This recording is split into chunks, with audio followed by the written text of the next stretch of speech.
Let's get to some happy times, shall we? Unfortunately, happy times for the libs and the left, not for you and me, but it does tell you a lot about the seriousness with which they approach their job of being journalists. Oh, yes, they are journalists. They're so serious. They speak truth to power. The fourth estate, as we know, they're not really the fourth estate. They're a fifth column, but nonetheless, they're so pleased. And you're already seeing, and get ready for this, in the would-be Biden administration, right? We're going to say that there's a Biden transition that's happening, so let's just play this out.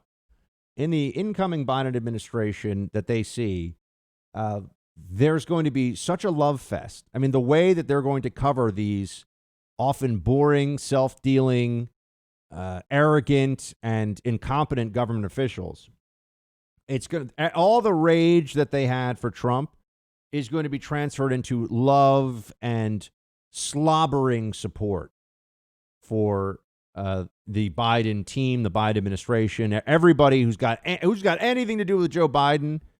All of them are going to be treated like their hero. And if you think I'm exaggerating, here's a PBS reporter,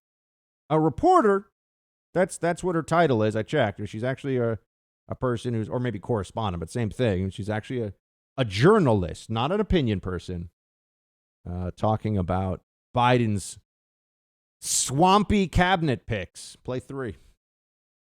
The other thing I'll just say is I was talking to a Democrat who just said this also felt like the Avengers. It felt like we're being rescued from this craziness that we've all lived through from the last 40 years, and now here are the superheroes to come and save us all. Yes. These Biden picks are like the Avengers. They're going to save us all. Save us all from what exactly? From years of peace on the international relations and national security front, of the destruction of the Islamic State, which Trump gets very little credit for accelerating dramatically, which he did. What are they saving us from? That's what I would want to know. I think it's important to ask that. Are they going to save us by intervening in foreign countries and trying to rebuild them? By spreading democracy again through the Middle East? Massive bipartisan failure on that front. Not a good idea. What are they going to do? Jake Sullivan? I mean, look at these people that they're putting. Tony Blinken? They're going to do what exactly? How are they going to make everything better for you? Well, if you listen to John Kerry, if you listen to Biden, rather, John Kerry is, as the climate czar, which is just hilarious that they're actually going to have John Kerry, who I assure you is a guy who has not flown coach in a plane in decades. Or if he has, it was like by accident because the private jet was having mechanical problems. This is a private jet flying limousine lib extraordinaire. And he's going to be the climate czar, sure. But here, Biden's telling you that John Kerry is going to be a game changer for climate. Play 15. For the first time ever, there will be a principal on the National Security Council who can make sure climate change is on the agenda in the Situation Room. For the first time ever, we will have a presidential envoy on climate. He will be matched with high-level White House climate policy coordinator and policy-making structure to be announced in December. And that will lead efforts here in the United States to combat the climate crisis, mobilize action to meet the existential threat that we face. Let me be clear. I don't for a minute underestimate the difficulties of meeting my bold commitments to fighting climate change. But at the same time, no one should underestimate for a minute my determination to do just that. I really ask you to just take a moment and think about how insane this sounds. And I mean really the rhetoric and the way they, my bold commitments to fight climate. What? They're talking about the weather, right? We all get that. They're talking about weather systems over long periods of time, and they keep changing the data reading to make it seem like terrible things are happening. Are you really that worried about climate change? Depending on where you are in the country, I'm sure you have, the winter is cold, the summer is hot, and even if it's not that big of a temperature variation for you, it feels like it because that's where you've been. Is it really that different? Does it feel like anything is going on here that's, I mean, oh my gosh. But I think it's important that everyone understands what we're facing with this climate change stuff, because the mentality that you see right now with COVID, which is an imminent threat, this is going to be expanded. They're really going to use this in terms of government control as a dry run. They're using it as a dry run for what they're going to do with, they say I'm using their words. I'm quoting them to you. It's an existential threat to humanity. That's the standard. They ask people this like they're asking them, are you a member of such and such a religion? The answer is like yes or no. Buck, are you a Catholic? Yes. Right? It's not, Buck, are you a Catholic? Like some days I'm a Buddhist, some days I'm a Muslim, some days I'm, no. It's a yes or no question. And they ask you it this way: do you believe in climate change? Yes. Oh, well then you're signing on for all this other stuff. Or they'll even take it further now, because that sounds a little bit boring, right? Because people like me will say, yeah, I absolutely believe in climate change. I think it's not a threat to humanity, and I think there's basically nothing that we should be doing or need to do to stop it. But yeah, I believe in climate change, of course. So they know that neutralizes, and we're all supposed to be in hysterics. So now is it an existential threat to humanity? Let's look at their words. Existential threat. Will human beings be wiped? Will we be wiped from existence unless we have massive government mandates about electric cars and ending fossil fuels? And they have all these bold mandates they talk about, right? And how are they going to implement all this stuff? How are they going to transform society? And remember, you think that industrializing nations or countries that are developing very rapidly right now, you think China and India and Indonesia and name a large population country that's still trying to get up to U.S. And European living standards on a per capita basis. You think they're going to abandon fossil fuels in any meaningful capacity because of a John Kerry Paris climate deal? Did any country dramatically change anything after that? I mean the countries that signed on to the Paris Climate Accord. Did they do anything, really? You notice you never hear about that. You never hear anything about it. But this is really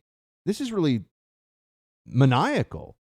In the Situation Room, this is like a national security post. So there's going to be the guy who's like, hey, we got to make sure the Chinese can't sneak attack us with nukes and we'll be, rendered unable to respond. There's going to be that guy sitting next to the John Kerry guy who's going to be like, well, 50 years, 1 degree Celsius raise in temperature. So I think we need to have the entire Navy only run on solar power. Let's do that. That's what's going to happen. I mean, I'm kind of kidding, but not really. That's what's going to happen. Then you're going to have these reports, just like we have to hear about, how the military is handling gender identity and all this. Just how we're hearing all this stuff, as if that has anything to do with war fighting. Really, we're going to be hearing about climate change. Oh my gosh. I wish I could protect the country from all of the, not just the lunacy, but also the loss of time, the loss of the one thing you can, I don't care how rich you are, I don't care how successful you are, the one thing you can never get back is time. And these green energy religious nuts, they are not going to stop. They're not going to give this up. They're just going to keep pushing for this, and we're going to have to spend our time saying, no, you're being crazy. Please stop. That's not true. That's not right. Why are you? And that's where we're heading. That's where we're heading. And in the background of all this, we're supposed to believe that Trump got about 10 million more votes than he did in 2016. 10 million more votes than he did in 2016, and it wasn't enough. That's what they're telling us. I'm just going to say this now. I know I'm not pointing to any specific data or anything else. I truly do find that hard to believe. That doesn't mean that it's it doesn't mean I can prove that it's not true yet. I find that hard to believe. I find it hard to believe that Democrats lost seats in the House, weren't able yet, although Georgia is very high concern for me right now, but weren't able yet to take Senate control, and were able to outdo a sitting incumbent president who got 10 million more votes than he did when he won. That's asking us to handle a lot. That's asking us to go really, really far on this one. And there's just a part of me, I wish there was some action that we could take to really get to the truth here. The legal team, I know I've had different members of the legal team on the show. The legal team has been so far unable to cross that threshold for us where we think that this thing might turn around. And the end result of this is going to be things like John Kerry, climate czar, in the Situation Room, as if that issue is as important as, protecting our borders, protecting our military. That's what we're heading for, all because we are being told we have to believe that there were not enough people who voted for Trump, even though 10 million more voted for him this time around. It is difficult to process, friends. I'm not going to pretend like it's anything other than that. I recently got a crash course in home title theft, and you better pray this crime never happens to you because it goes after your most valuable asset, your home.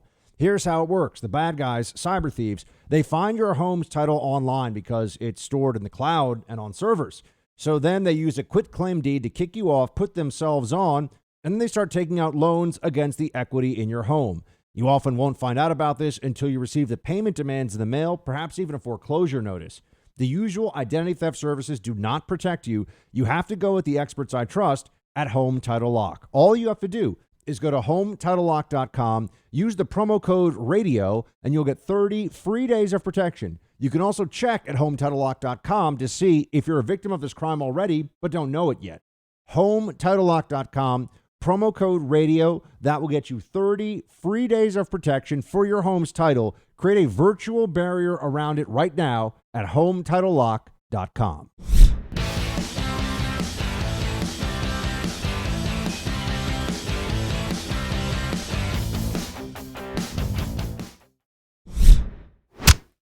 Michael Flynn pleaded guilty, then tried to withdraw those guilty pleas.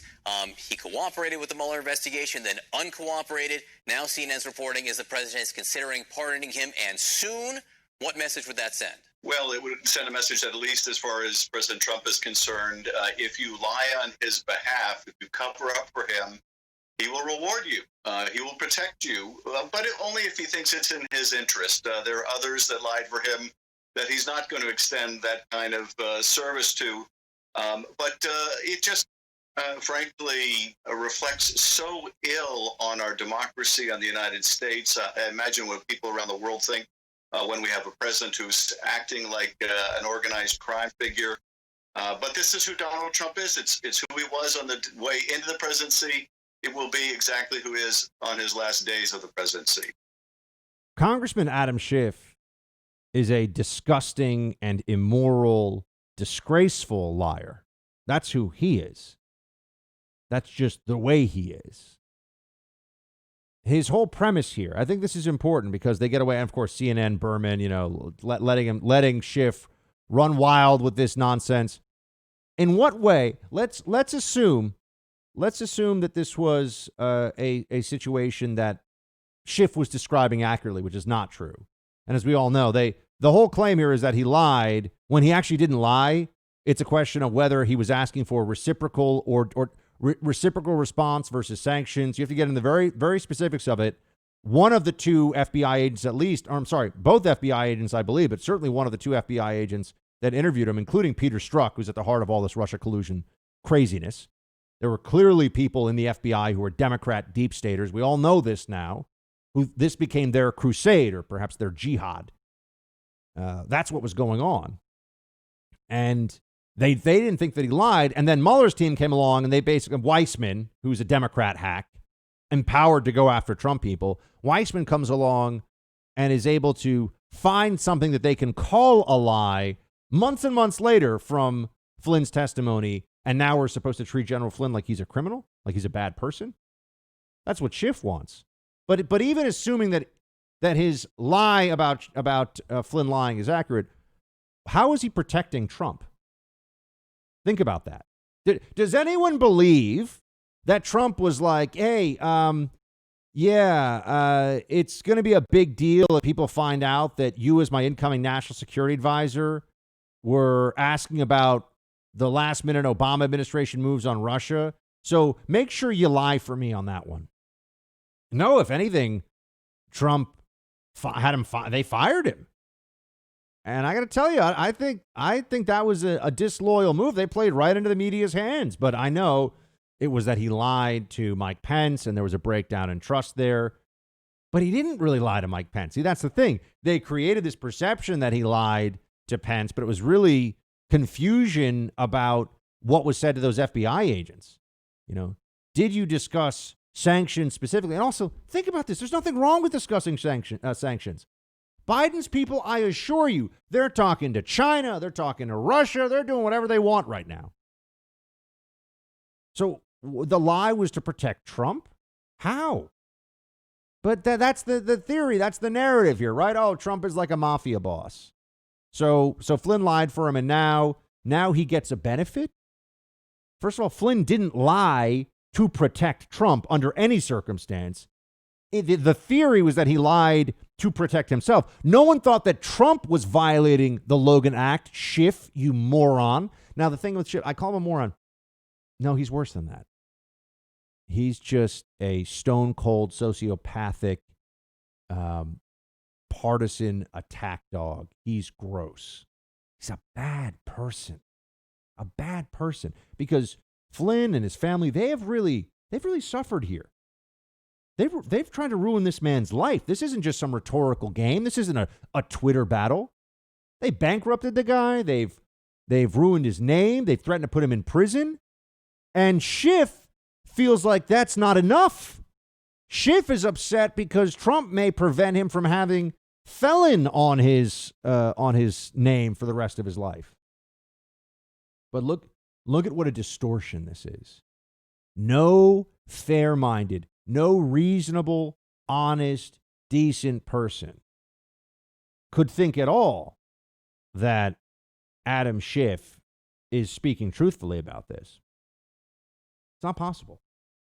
But it doesn't matter. You know what matters? How much they hate Donald Trump. That's the people that are nodding their heads when Schiff talks about Trump as a mafia boss and how terrible he is. All they really ultimately care about is that they hate Donald Trump and that this was his incoming national security advisor, and that's it. And so whatever costs, whatever lies, whatever stratagems and ambushes have to be planned and executed against good people who serve their country, veterans, people that have done real work for America, you know, not some glorified lawyer who is basically, you know, luncheon buddies with Hillary Clinton. That's what the Democrats are presenting now as the Avengers, as the great heroes, while people like General Flynn have been left to rot and be ruined by Democrats. So yeah, Flynn should be pardoned, and darn it, some conservatives should give this guy a great analysis gig on TV and pay him a lot of money and a book deal and all the rest of it, because that's what the libs do for their side.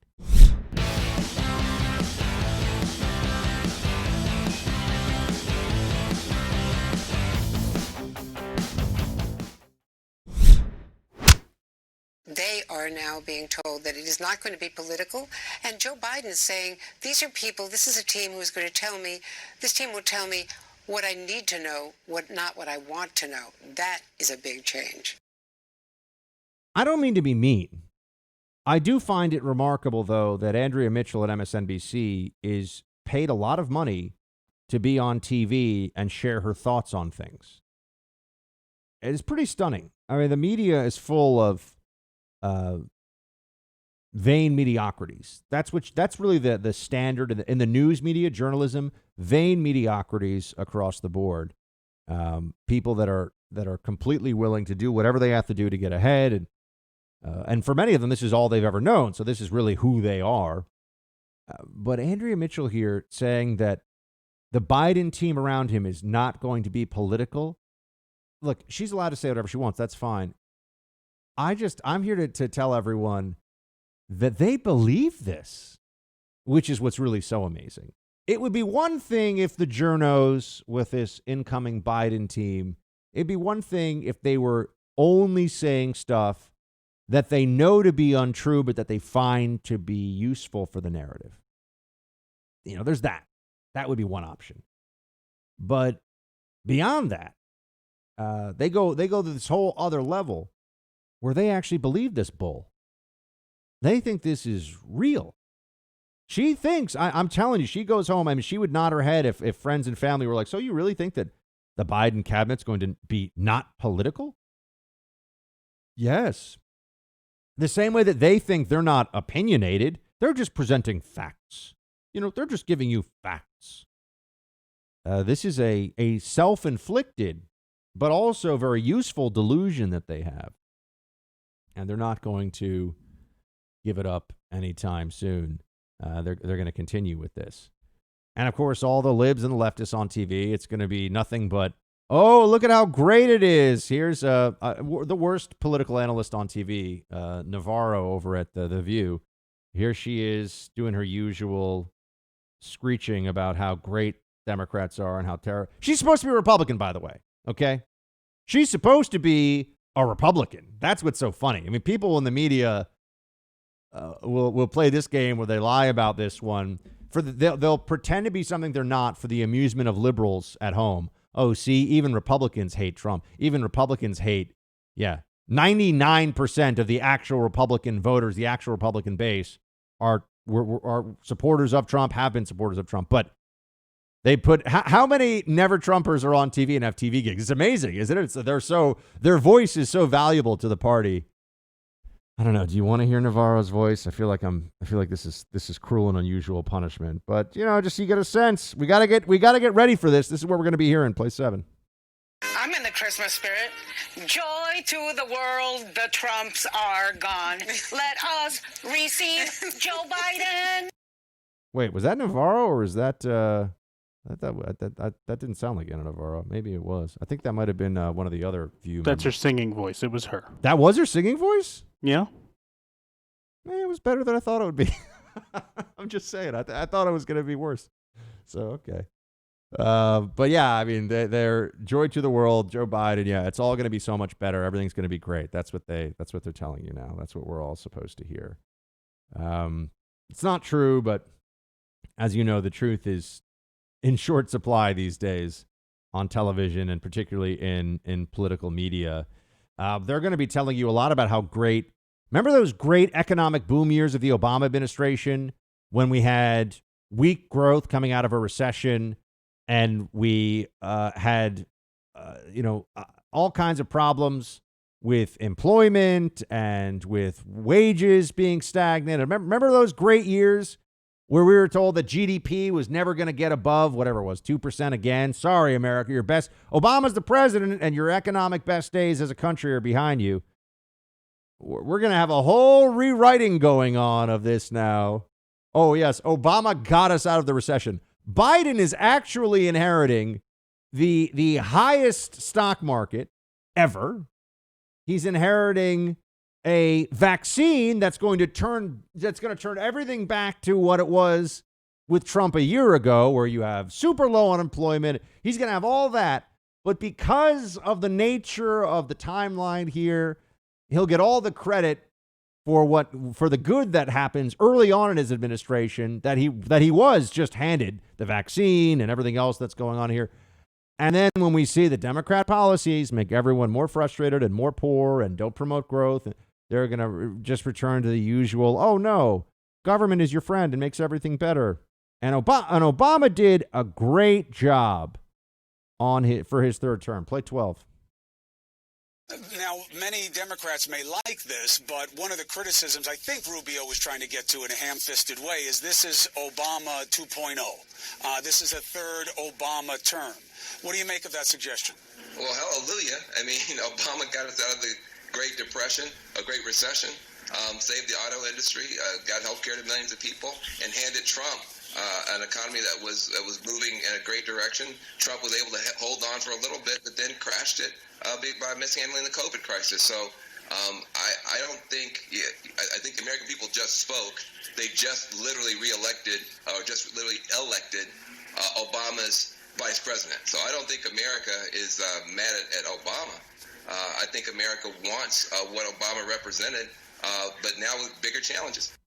Obama didn't save the country from a recession. I mean, that's nonsense. The banks had stabilized. Yeah, we were in a recession, but the real threat was handled, and this never gets covered properly in the media. The bailout of the banks, the Troubled Asset Relief Program, TARP, that was all done under Bush at the very end.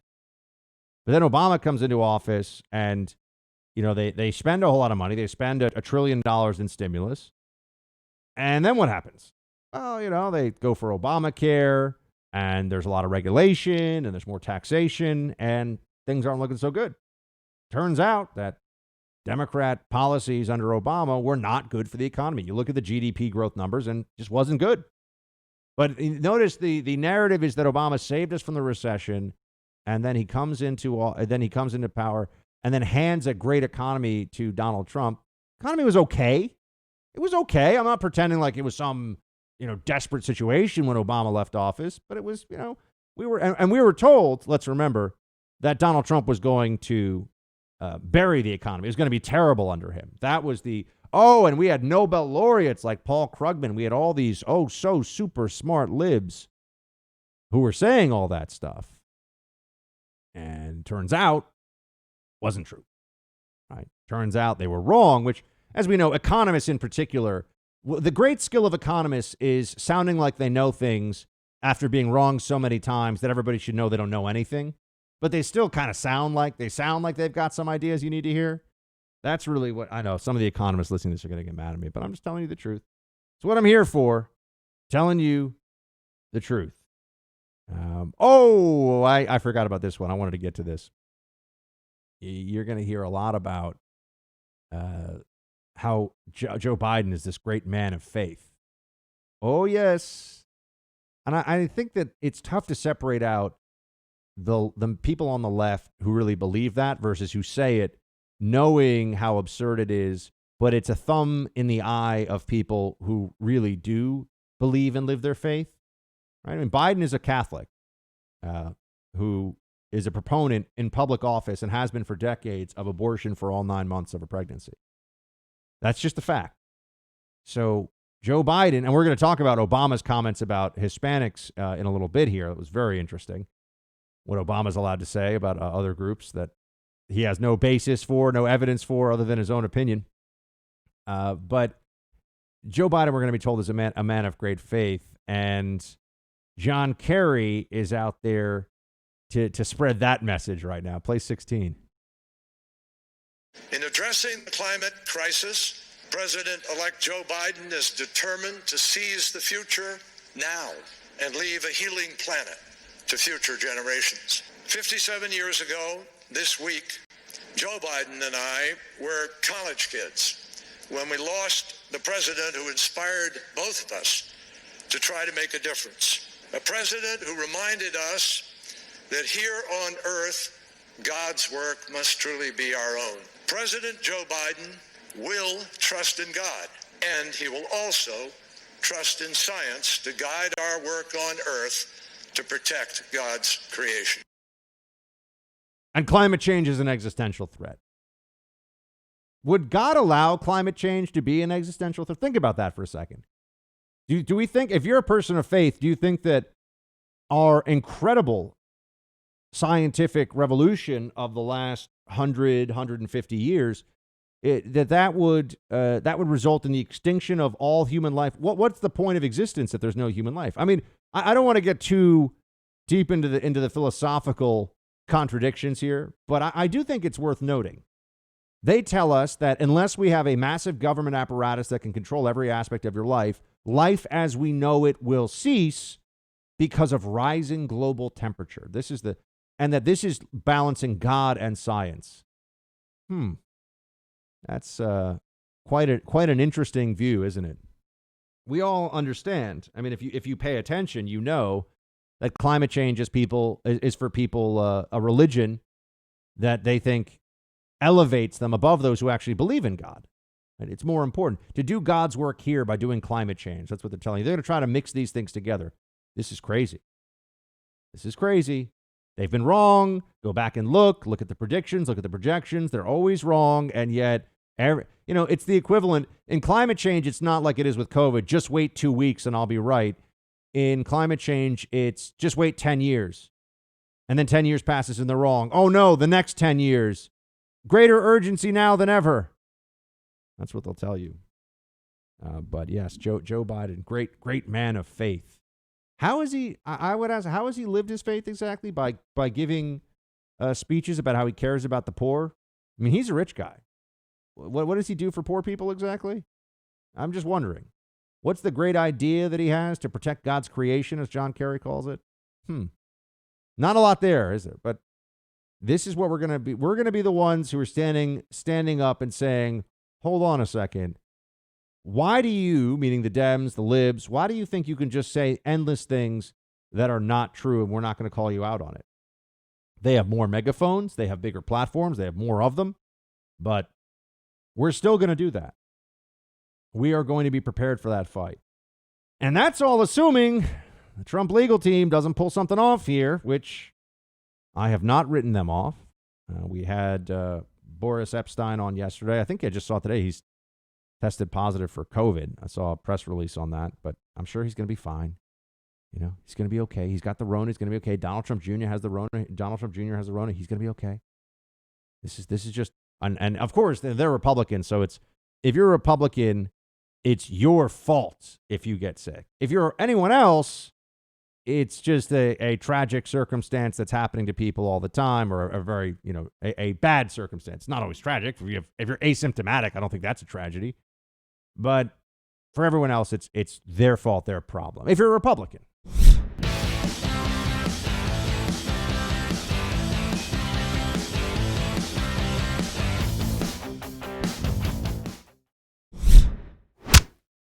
Absolutely. I'm still a conservative Republican. Okay, then let's talk about your party, because the leadership of your party has remained largely silent about Trump's effort to overturn the election outcome. We still haven't heard Mitch McConnell acknowledge Biden's win. It seems like a lot of them are worried about Trump's vindictiveness coming back to haunt them. As someone who's been on the receiving end of said vindictiveness, what do you say to your fellow Republicans who are trying to avoid that by staying quiet? And basically, being cowardly, in my opinion. Yeah, well, no, I've been saying people need to speak up. The president right now has convinced millions, perhaps tens of millions of people in this country, and I can tell you around the world, too, that the election was stolen from him. That's not true. It's not a good thing for the party, or certainly for the country, to have a large chunk of its population believe that happened. The longer it goes on with basically only Trump declaring that narrative, the harder it will be for people to accept the reality that he lost.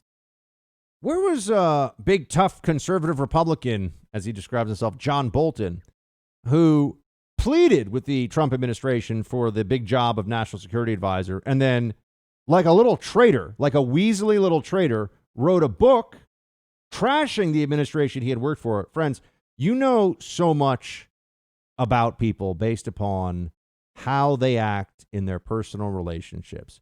Are they loyal? Are they decent? Professionally and personally, I mean this, but how you interact with other human beings. If you understand how somebody conducts themselves in that way, you know their character. That is their character. How you treat people. Those are the actions that matter most about who you are.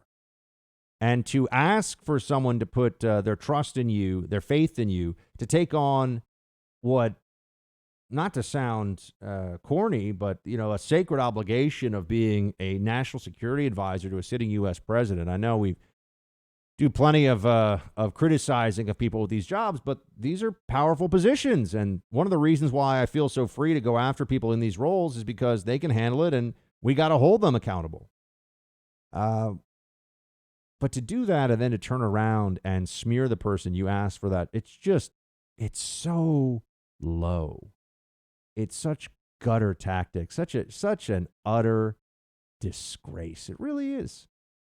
And you have to sit there and just say, are we expected now to take this person seriously? Who's going to hire John Bolton now, other than MSNBC or something, to be a conservative Republican who just spends all his time trashing other Republicans and also advocating that we, invade Iran?